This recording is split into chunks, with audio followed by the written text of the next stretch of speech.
ఈ వీడియో కేవలం education purpose కి మాత్రమే చెప్పడం జరుగుతుంది. ఈ వీడియోని బేస్ చేసుకొని మీరు ఎటువంటి ఎంట్రీస్ తీసుకోవద్దు. హలో అండి, welcome to trading school Telugu. మనం అయితే నేను మార్కెట్ యాక్సెస్ చేసాం కదా, ఈ వీడియో అయితే అనాలిసిస్ చేసామండి. మార్కెట్ గ్యాప్ అప్ అయితే గ్యాప్ డౌన్ అయితే దాని అయితే సైకాలజీ ఏందనేది విత్ రియల్ టైమ్ ఎగ్జాంపుల్తో అయితే చెప్పడం జరిగిందండి.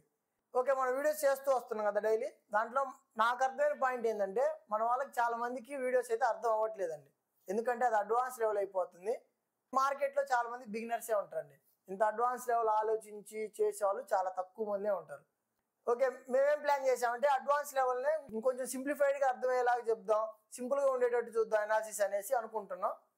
ఈ వీడియో నుంచి అయితే అంత అడ్వాన్స్ లెవెల్కి అయితే వెళ్ళట్లేదండి, కొంచెం ఈజీగా అర్థమయ్యేటట్టు తీసుకెళ్తాను. లేదు కొంచెం అడ్వాన్స్ కావాలి అనుకుంటే కనుక మనం స్పెషల్ వీడియోస్లో చేద్దామండి. ఓకేనా? ఓకే, మన అనాలిసిస్ అయితే మోదండి. ఫస్ట్ అయితే వీడియోకి లైక్ చేయండి. ఓకే, మనం నేనేం చెప్పుకున్నాం, ఈ లెవెల్ బ్రేక్ అయితే మార్కెట్ ఫాలో అవడానికి ఛాన్స్ ఉందని అనుకున్నాం అండి. ఎంత? 23,090 అండి. 90 దగ్గరలో ఈ లెవెల్ దగ్గర మనకి బ్రేక్ అయితే మార్కెట్ ఫాలో అవడానికి ఛాన్స్ ఉందని అనుకున్నాం కదా. ఓకే, మార్కెట్లో ఏం జరిగింది సింపుల్గా చూడండి. ఇక్కడ ఏం జరిగింది, మార్కెట్ ఓపెనింగ్ ఫాల్ అయిందండి. ఇక్కడ డైరెక్ట్ వచ్చేసి మన లెవెల్ బ్రేక్ అయిపోయింది. నెక్స్ట్ అప్ సైడ్ వచ్చిందా, మార్కెట్ ఫాల్ అయిద్దని మనకు తెలిసిపోయింది. ఈ లెవెల్ బ్రేక్ అవ్వాలి, మార్కెట్ ఫాల్ అయిద్దని మనకు అర్థమైంది. ఎక్కడ సెల్ చేయాలి?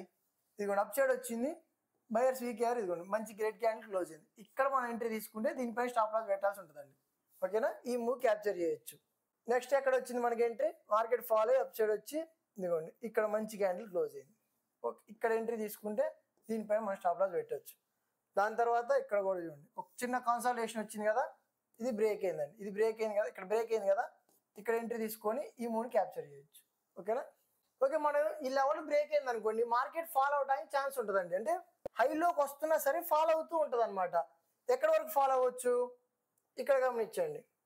మన నెక్స్ట్ జోన్ ఎక్కడ ఉంది, 22,700 దగ్గర ఉందండి. ఓకేనా? ఈ లెవెల్ దగ్గర మన సపోర్ట్ అనేది ఉంది. ఇక్కడ ఫస్ట్ సపోర్ట్ అనేది బ్రేక్ అయింది.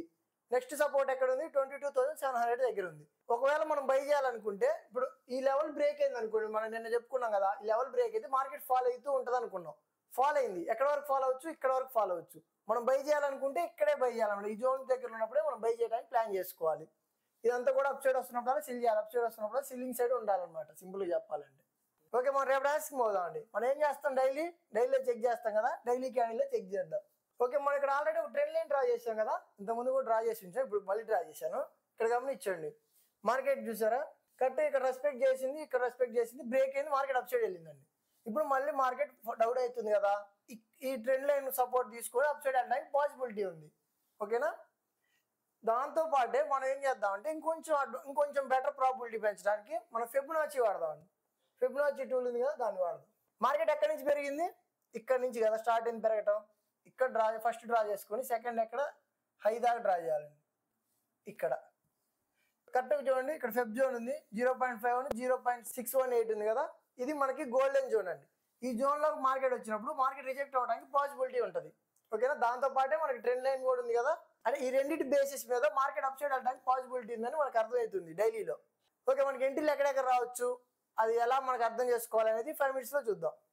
ఓకే, ఇక్కడ గమనిస్తే చూడండి, మార్కెట్ ఫాస్ట్గా ఫాల్ అయ్యి ఒక చిన్న రేంజ్ అయితే చేసిందండి. ఓకేనా? ఈ చిన్న రేంజ్ చేసింది కాబట్టి మార్కెట్ ఈసారి ఇక్కడ ఒక మంచి గ్రీన్ క్యాండిల్ క్లోజ్ అయింది అనుకో, పెద్ద గ్రీన్ క్యాండిల్ క్లోజ్ అయింది అనుకోండి, లో బ్రేక్ అవ్వకుండా మార్కెట్ అప్ సైడ్ వెళ్ళడానికి పాసిబిలిటీ ఉంటుందండి. ఎందుకంటే ఇక్కడ స్లో ఉంది కదా, సెల్లర్స్ లేరు అని మనకు అర్థమైపోయింది కదా, మొన్న చెప్పుకున్న సైకాలజీ ఇక్కడ కూడా అప్లై చేస్తున్నాం. ఇక్కడ చిన్న అంటే కొంచెం స్లో ఉంది, ప్రైస్ ఆగింది.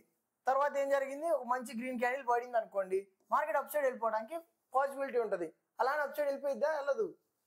ఇక్కడ దాకా పాసిబిలిటీ ఉంది, 23,090 దాకా పాసిబిలిటీ ఉందండి. ఓకేనా? ఈ జోన్ వరకు మనకు పాసిబిలిటీ అనేది ఉంది అప్ సైడ్ వెళ్ళడానికి. ఇప్పుడు ఈ లో బ్రేక్ అవ్వకుండా మంచి గ్రీన్ క్యాండిల్ పడ్డప్పుడు మార్కెట్ యొక్క ఫాలో అవుతూ వస్తుంది అనుకోండి, ఫాలో అవుతూ వస్తే నెక్స్ట్ సపోర్ట్ ఎక్కడ ఉంది మనకి, 22,700 దగ్గరలో ఉందండి. ఈ జోన్ దగ్గర మనకి సపోర్ట్ అనేది ఉంది, మెయిన్ సపోర్ట్.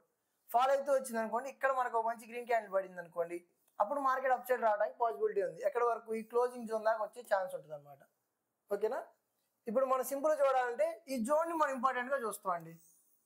ఇక్కడ జరిగే సైకాలజీని బట్టి ప్రైస్ మారుతుంటుంది కదా, దాన్ని బట్టి మార్కెట్ అప్ సైడ్ వెళ్ళాలా, బ్రేక్ అయితే డౌన్ సైడ్ రావడానికి పాసిబిలిటీ కనిపిస్తుంది.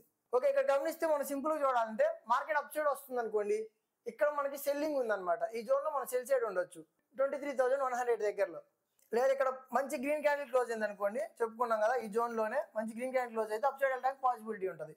ఎక్కడ వరకు ఉంది? ఇక్కడ వరకు ఉంది. ఇక్కడ మనం సేల్ సైడ్ ప్లాన్ చేసుకోవచ్చు. మళ్ళీ ఇక్కడ లో బ్రేక్ అయింది అనుకోండి మంచి రెడ్ క్యాండిల్తో, మార్కెట్ ఫాలో అవడానికి ప్రాబిలిటీ ఉంటుంది.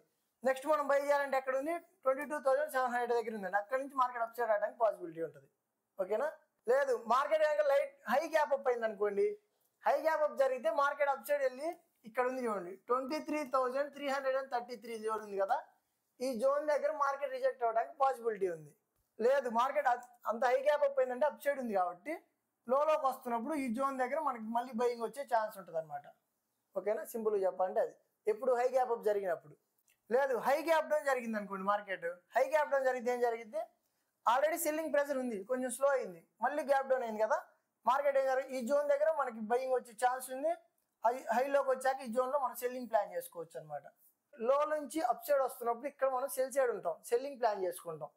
ఈ జోన్ దగ్గరికి రాగానే బయింగ్ ప్లాన్ చేస్తాం అనమాట. సింపుల్గా చెప్పాలంటే ఇది ఇంపార్టెంట్ జోన్ కదా. ఫెబ్ కోడ్ ఉందండి దీంట్లో, ఇదే జోన్లో ఫెబ్ కోడ్ ఉంది, అంటే ఫెబ్ లెవెల్స్ కూడా ఉన్నాయి కదా, అందుకని ఈ జోన్ కొంచెం ఇంపార్టెంట్గా చూద్దాం. ఓకే, వీడియోస్ అన్ని కూడా ఇలా సింప్లిఫైడ్గా చేద్దామని ప్లాన్ చేసామండి. ఎందుకంటే అన్ని వీడియోస్లో అడ్వాన్స్ లెవెల్ అయిపోతున్నాం కదా, అడ్వాన్స్ లెవెల్ ఏమవుతుందంటే చాలా మంది కన్ఫ్యూజ్ అవుతూ ఉన్నారు. దానికోసం అనేసి ఇలా బేసిక్ నుంచి స్లోగా అప్డేట్ చేద్దాం అనేసి ప్లాన్ చేసుకున్నాం. ఓకేనా? మీరేమంటారు అనేది కూడా కామెంట్ చేయండి. ఓకే, నా అనాలిసిస్ కనుక నచ్చినట్లయితే వీడియోకి లైక్ చేయండి, డౌట్స్ ఉంటే కామెంట్ చేయండి, మీ ఫ్రెండ్స్కి షేర్ చేయండి, ఛానల్ సబ్స్క్రైబ్ చేసుకోండి. Thank you.